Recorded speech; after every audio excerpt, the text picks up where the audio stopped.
This is from the BBC. Is HR ever really your friend?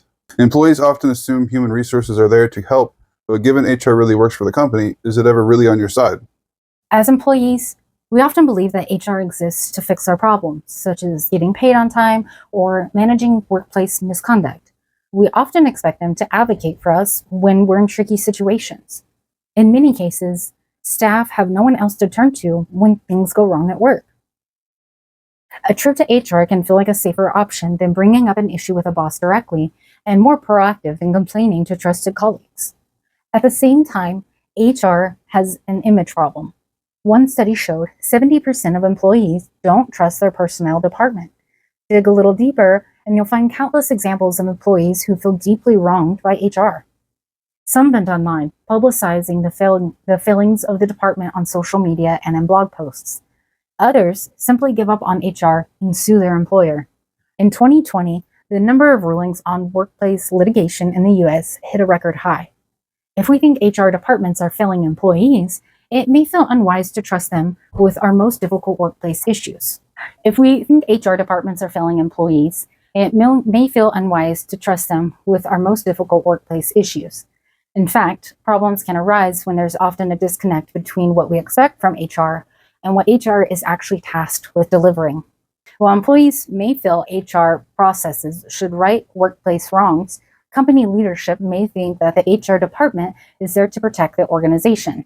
In this context, is it a misconception for employees to assume that HR is there to help them? A typical visit to an HR department might begin like this. A problem has emerged in a workplace, been left to fester, and when it reaches a point where someone can't stand it any longer, they turn to HR.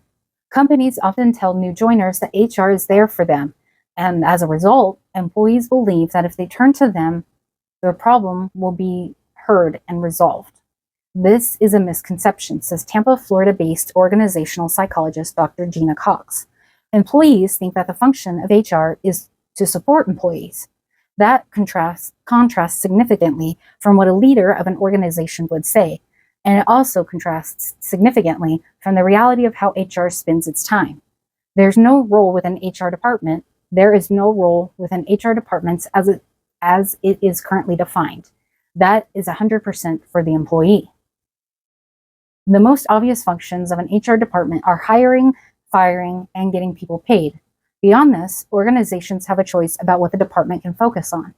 And successful departments, said David D'Souza of HR Advisory Board, the Chartered Institute of Personnel and Development, or CIPD, London, the people's profession is there to help the organization achieve its ambitions through helping people excel within the organization. Fundamentally, this means supporting employee growth, making people feel positive and effective in their work, and building a sense of commitment to the organization. Yet Steve Brown, chief officer for a Cincinnati, Ohio-based restaurant chain with more than 1,000 staff, sees some HR departments focusing too heavily on legal aspects of the role. In other words, defending the company from getting sued. Many HR professionals are very literal, says Brown. They learn the rules, the laws, the regulations, and that's how they run HR. In these kinds of firms, directing unhappy employees to the HR department is less a means of resolving problems fairly and more a way of mitigating potential threats. This means that when disputes arise, HR departments often walk a line between delivering the outcome the employee wants and the outcome the organization wants. In departments where HR is focused on retaining staff, people who raise workplace issues may get a proactive and supportive response. Yet, if the balance of power is skewed towards management in the company, employees may stand little chance of getting the outcome they are seeking.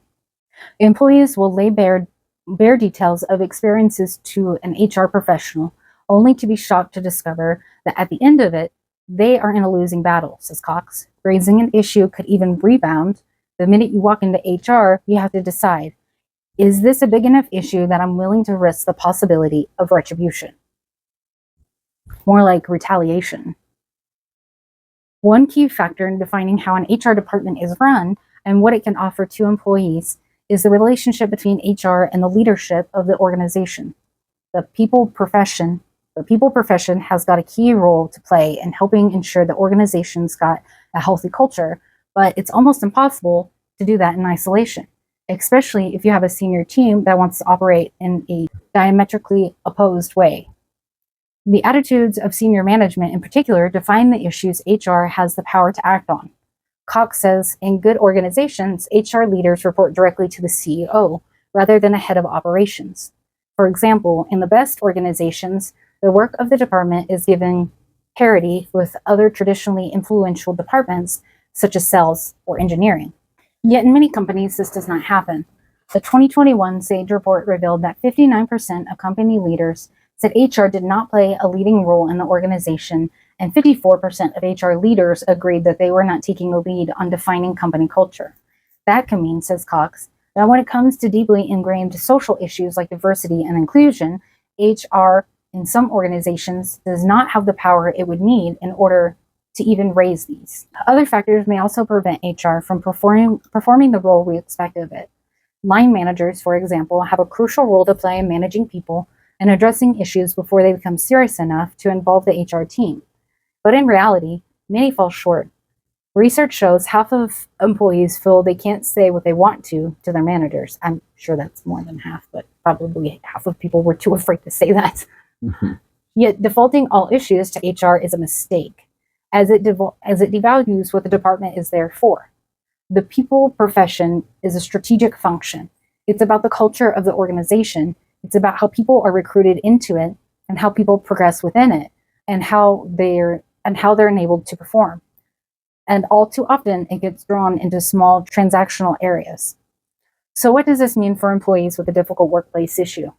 Cox suggests workers who foster good relationships with their managers build influence they can use to solve issues themselves when they arise, avoiding involving HR altogether. Solve your own issues. Work your way up in the company so you can have a say. Pretty much. Alrighty. Pretty much, if you try to talk to human resources, they're just going to rat you out, and you're going to be worse off.